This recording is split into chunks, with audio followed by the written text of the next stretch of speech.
नमस्कार, जनहित किचनमध्ये स्वागत आहे। आज आपण करणार आहोत साबुदाणा वडे। तर हे साबुदाणा वडे साबुदाणा न भिजवता कसे बनवायचे ते पद्धत आज आपण पाहणार आहोत। अगदी कमी वेळात आणि टम्म असे फुगलेले, वरून कुरकुरीत आणि आतून अगदी मऊसूत असे हे वडे तयार होतात। उपवासाला आपल्याला नेहमीच खिचडी खावीशी वाटत नाही, त्यावेळेस असे हे वडे झटपट बनतात आणि अगदी सोपी पद्धत आहे हे वडे बनवण्याची। जर तुम्ही माझं चॅनल पहिल्यांदा बघत असाल तर चॅनलला सबस्क्राईब करा आणि सोबतच बेल बटनही प्रेस करा। हे दोन्ही पूर्णतः फ्री आहे। तर साबुदाणा वडे करण्याकरता इथं सगळ्यात अगोदर मी अर्धा किलो बटाटे उकडून घेतलेले आहेत। आता ते आपण किसणीवरती अशा पद्धतीने किसून घेऊया। तर तुम्ही हे हाताने सुद्धा बारीक करून घेऊ शकता, पण त्याच्यामध्ये मोठमोठ्या बटाट्याच्या फोडी राहण्याची शक्यता असते, त्यामुळे आपल्याला मऊ असं बॅटर याचं तयार होण्यासाठी हे बटाटे आपण असे किसून घेणार आहोत। तर अशाच पद्धतीने आता आपण हे सगळे बटाटे किसून घ्यायचे आहेत। हे बटाटे मी खूप जास्त उकडलेले नाही आहेत, अगदी 80% पर्यंतच आपण ते शिजवून घेतलेले आहेत। जर हे तुम्ही बटाटे जास्त शिजवले तर मग वडे मऊ होतात। आता यामध्ये आपण एक 5 ते 6 हिरव्या मिरच्या आणि एक मूठभर शेंगदाणे आणि चवीपुरतं मीठ एवढं घालून हे मिक्सरमधून मिरच्या आणि शेंगदाणे मी बारीक करून घेतलेला आहे। तर हिरवी मिरची आणि शेंगदाणे तुम्ही तुमच्या आवडीप्रमाणे टाकू शकता। आता याच्यामध्ये एक अर्धा वाटी एवढं साबुदाण्याचं पीठ आपण टाकून घेणार आहोत।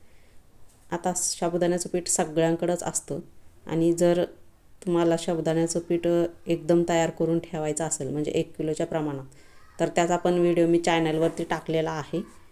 तर त्या व्हिडिओची लिंक मी खाली डिस्क्रिप्शन बॉक्समध्ये दिलेली आहे, तीही तुम्ही बघू शकता आणि त्या पद्धतीने हे साबुदाण्याचं पीठ तुम्ही तयार करू शकता।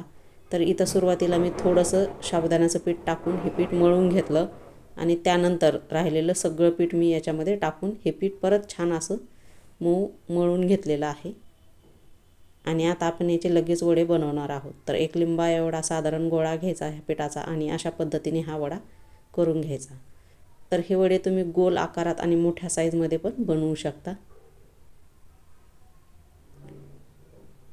तर अशा पद्धतीने आता ह्या सगळ्या पिठाचे आपण वडे बनवून घ्यायचे आहेत। तर हे वडे बनवताना कधीही बटाटे खूप जास्त प्रमाणात शिजवून घ्यायचे नाही, म्हणजे ते खूप गाळ असे शिजवायचे नाही, तर ते थोडेसे असे कच्चे राहू द्यायचे। म्हणजे एक 80 ते 90% पर्यंत आपल्याला हे बटाटे शिजवून घ्यायचे आहेत आणि राहिलेले 10 ते 20% जे असतं ते आपण ज्यावेळेस हे वडे तळू त्यावेळेस ते शिजल्या जातात, त्यामुळे थोडंसं हे कमी शिजवून घ्यायचे बटाटे। त्यामुळे वडे तळल्यानंतरही खूप वेळ मऊ पडत नाहीत, ते अगदी कुरकुरीत आणि खूप वेळ असे क्रिस्पी राहतात।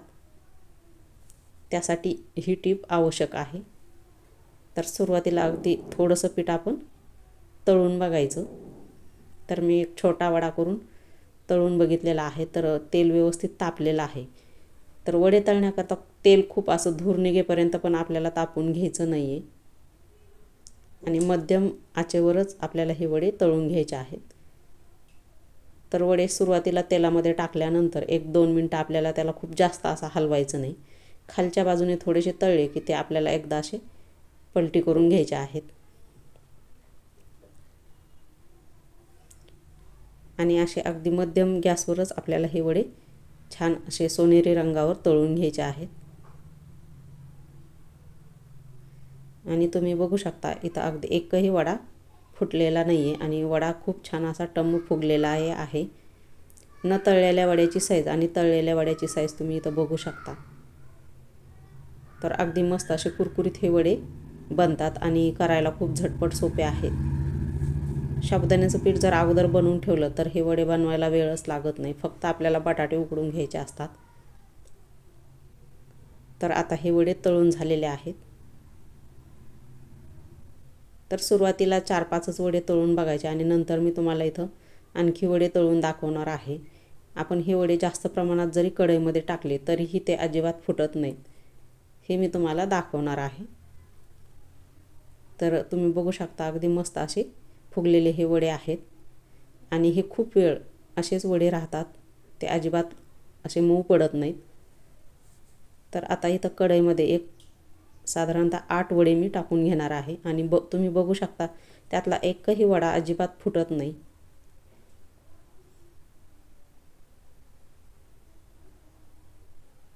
आणि अशाच पद्धतीने हे सगळे वडे आपण आता तळून घ्यायचे आहेत. तेलामध्ये वडे सोडल्यानंतर 1-2 मिनटं हलवायचं नाही. त्यानंतर आपल्याला ते छानपैकी दोन्ही बाजूनी गोल्डन कलर येईपर्यंत तळून घ्यायचे आहेत. अगदी मी हे वडे एकावर एक टाकले तरीसुद्धा ते एकमेकाला चिटकतसुद्धा नाही आहेत आणि फुटतही नाही आहेत.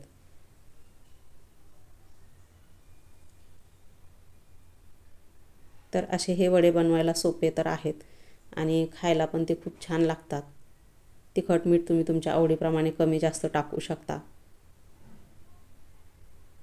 आणि उपवासाला अगदी झटपट अशा पद्धतीने हे तयार होतात. उपवास कुठलाही असला तरी हे वडे उपवासाला चालतात. तुमच्याकडे जर तुम्ही कोथिंबीर खात असाल तर तुम्ही याच्यामध्ये थोडेसे जिरे आणि कोथिंबीरसुद्धा टाकू शकता. तर आता तुम्ही बघू शकता हे वडेही खूप छान तळलेले आहेत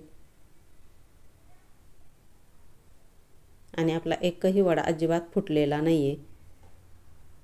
तर आजचा व्हिडिओ तुम्हाला कसा वाटला हे कमेंट करून सांगायला अजिबात विसरू नका आणि चॅनलवर जर नवीन असाल तर चॅनलला सबस्क्राईब करा, शेअर करा, लाईक करा, सोबतच बेल बटनही प्रेस करा. त्यामुळे तुम्हाला येणाऱ्या नवीन व्हिडिओचं नोटिफिकेशन मिळेल.